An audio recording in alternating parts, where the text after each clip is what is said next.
एक झूठा वाक़या जो गौसे पाक रज़ी अल्लाह ताला अन्हु के ताल्लुक़ से बयान किया जाता है, आज मैं उसके बारे में आप तक फतावा रज़विया के हवाले से सही बात पेश करना चाहूँगा। जी हाँ नाज़रीन, वो वाक़या सुनने से पहले अर्ज़ है आपसे कि आप मेरे चैनल को सब्सक्राइब करें और इस वीडियो को ज़्यादा से ज़्यादा शेयर करें, और अगर कुछ कहना चाहते हैं तो कमेंट ज़रूर करें। तो वो वाक़या ये है कि गौसे पाक रज़ी अल्लाह ताला अन्हु के किसी मुरीद का इंतकाल हो गया, तो उस मुरीद का लड़का गौसे पाक की बारगाह में रोता हुआ आता है और फरियाद करता है दर्द भरे अंदाज में। गौसे पाक उनको तसल्ली देते हैं और फिर उसके बाद गौसे पाक रज़ी अल्लाह ताला अन्हु मुराक़बा करते हैं और हज़रत इज़राइल अलैहिस्सलाम को वो मुराक़बे में पाते हैं। इज़राइल अलैहिस्सलाम से कहते हैं कि मेरे फ़लाँ मुरीद की रूह तुमने क्यों कब्ज़ की, उसकी रूह को वापस लौटा दो। तो हज़रत इज़राइल अलैहिस्सलाम कहते हैं कि हम अल्लाह के फरिश्ते हैं, अल्लाह के हुक्म के खिलाफ कुछ नहीं करते हैं, अल्लाह का हुक्म हुआ तो मैंने ऐसा किया। तो गौसे पाक जलाल में आ जाते हैं और हज़रत इज़राइल अलैहिस्सलाम के हाथ में जो रूह की टोकरी होती है उसे छीन लेते हैं और छीनने के बाद उसको हवा में उछाल देते हैं। और इस तरह उस दिन हज़रत इज़राइल अलैहिस्सलाम जितनी भी रूहें कब्ज़ किए होते हैं वो सब के सब अपने अपने जिस्म में चली जाती है। फिर यहाँ तक के मुकर्रिरीन ऐसे बेबाक हैं जो इस वाक़या को बयान करते हुए ये भी कहते हैं कि हज़रत इज़राइल अलैहिस्सलाम से झगड़ा हुआ उनका और माज़अल्लाह गौसे पाक ने हज़रत इज़राइल अलैहिस्सलाम को थप्पड़ भी मारा। इस तरह के ज़ालिमाना कलिमात भी कहे जाते हैं।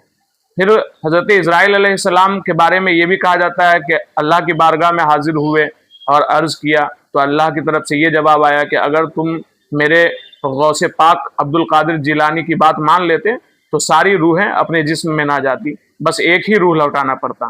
तो नाज़रीन, ये खुलासा है वो उस वाक़ये का खुलासा है जो बयान किया जाता है, और ये बिल्कुल झूठा वाक़या है, गढ़ा हुआ वाक़या है।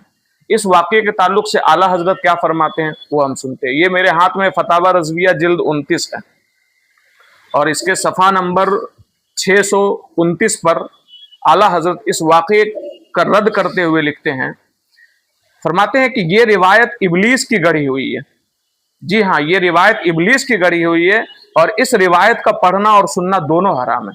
आगे आप फरमाते हैं कि अहमक जाहिल बेअदब ने यह जाना कि इसमें गौसे पाक रज़ी अल्लाह ताला अन्हु की ताज़ीम करता है, हालांकि वो गौसे पाक की सख्त तौहीन कर रहा है। तो नाज़रीन, ये आला हज़रत रहमतुल्लाह ताला अलैह ने इस झूठे वाक़या को बहुत ही शद्दो मत के साथ रद्द किया है।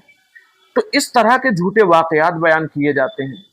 अब बताइए, इसमें लोग समझते हैं कि हम गौसे पाक की तारीफ कर रहे हैं, मगर याद रखिए कि जब आप इस तरह के गढ़े हुए और झूठे वाक़यात बयान करते हैं तो आप गौसे पाक की तारीफ नहीं कर रहे होते, बल्कि आप गौसे पाक की तौहीन कर रहे होते हैं। लिहाजा मेरी अर्ज़ है उन तमाम खतीबों से, उन मुकर्रिरों से जो इस तरह के वाक़यात बयान करते हैं, बराए करम अल्लाह के लिए आप बाज आ जाएं। याद रखिए, आप गैर मोतबर और झूठे वाक़यात बयान करके जो मोतबर शख्सियत होती है, आप उनको भी अवाम की निगाह में गैर मोतबर करार दे देते हैं और ख़ुद भी गिरफ्तार शरीयत होते हैं, और आपके ऊपर जो है इस मामले के वजह से शरीयत का सख्त हुक्म भी नाफिज होता है। तो बराए करम मोतबर वाक़या बयान करें। याद रखिए, मोतबर वाक़यात भरे पड़े हैं, अब मोतबर किताबें भी भरी पड़ी हैं, आप उन किताबों से मोतबर वाक़यात बयान करें। क्यों गैर मोतबर वाक़यात का सहारा लिया जा रहा है?